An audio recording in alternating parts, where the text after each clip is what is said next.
Hi, வணக்கம். எல்லோரும் எப்படி இருக்கீங்க? வாங்க வீடியோக்குள்ளே போயிடலாம். இன்றைக்கி என்ன ஆஃப்டர்நூன் லன்ச்சுன்றது தான் பார்க்க போகிறோம்.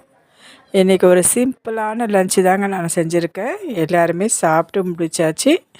நான் தான் லாஸ்ட்டில் சாப்பிட போகிறேன்.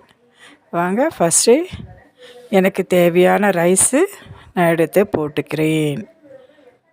நீங்கள்லாம் இன்றைக்கி என்ன லன்ச்சு சாப்பிட்டீங்க அப்படின்றது எனக்கு கமெண்ட்டில் சொல்லுங்கள். ரைஸ் போட்டாச்சு. இப்போ வாங்க ஆப்போசிட்டில் என்ன இருக்குதுன்னு பார்த்தீங்கன்னா,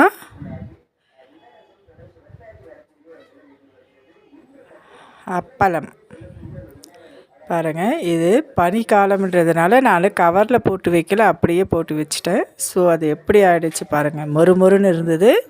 இது மாதிரி நமத்து போன மாதிரி ஆகிடுச்சு. அதிலேருந்து 2 அப்பளம் எடுத்து வச்சுக்கலாம். இது திரும்ப பொரிச்சா நம்மளுக்கு மொறுமொறுப்பாக கிடைக்குங்க. ஆனால் எல்லோரும் சாப்பிட்டு முடிச்சிட்டாங்க. ஸோ அதனால் நான் மொறுமொறுப்பு வேண்டாம் எனக்கு. நான் எப்படியா இருந்தாலும் அட்ஜஸ்ட் பண்ணி சாப்பிடுவேன். இது பார்த்திங்கன்னா எண்ணெய் கத்திரிக்காய், பூண்டு போட்டு எண்ணெய் கத்திரிக்காய் தாங்க செஞ்சுருக்கேன். இந்த கிரேவி யாருக்கெல்லாம் பிடிக்கும் அப்படின்றது எனக்கு கமெண்ட்டில் சொல்லுங்கள். நிறைய பேருக்கு கத்திரிக்காய் பிடிக்காது. ஆனால் இந்த மாதிரி கிரேவியில் போட்டு நம்ம சாப்பிடும்போது ரொம்ப நல்லாவும் இருக்கும், சாப்பிட்றதுக்கும் ரொம்ப டேஸ்ட்டாக இருக்கும். கத்திரிக்காய் குழம்பு ஊற்றியாச்சு. பூண்டு அப்படியே முழுசாக உரித்து போட்டிருக்கேங்க. அப்போ தான் சாப்பிடும்போது அந்த பூண்டினுடைய டேஸ்ட்டும் இந்த கத்திரிக்காயோடைய டேஸ்ட்டும் சேர்ந்து நம்மளுக்கு ஒரு டிஃப்ரெண்ட்டான டேஸ்ட்டு கிடைக்கும். இப்போ வாங்க சாப்பிடலாமா? இது ஒரு சிம்பிளான ஒரு லன்ச்சு தாங்க. இது நான் எப்படி சாப்பிட போகிறேன்னா, சாதத்தை நல்லா பிசைஞ்சிக்கலாம்.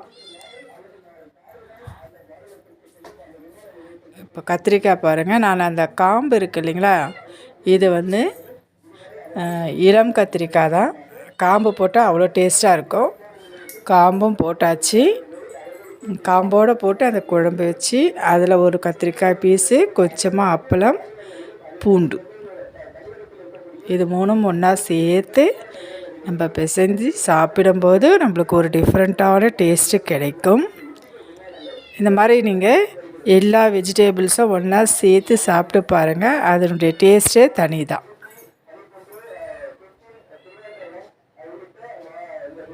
பாருங்கள், இதுதான் நான் இன்றைக்கி லஞ்சாக சாப்பிட போகிறேன். நீங்களாம் என்ன லஞ்சு சாப்பிட்டீங்க அப்படின்றத கமெண்ட்டில் சொல்லுங்கள்.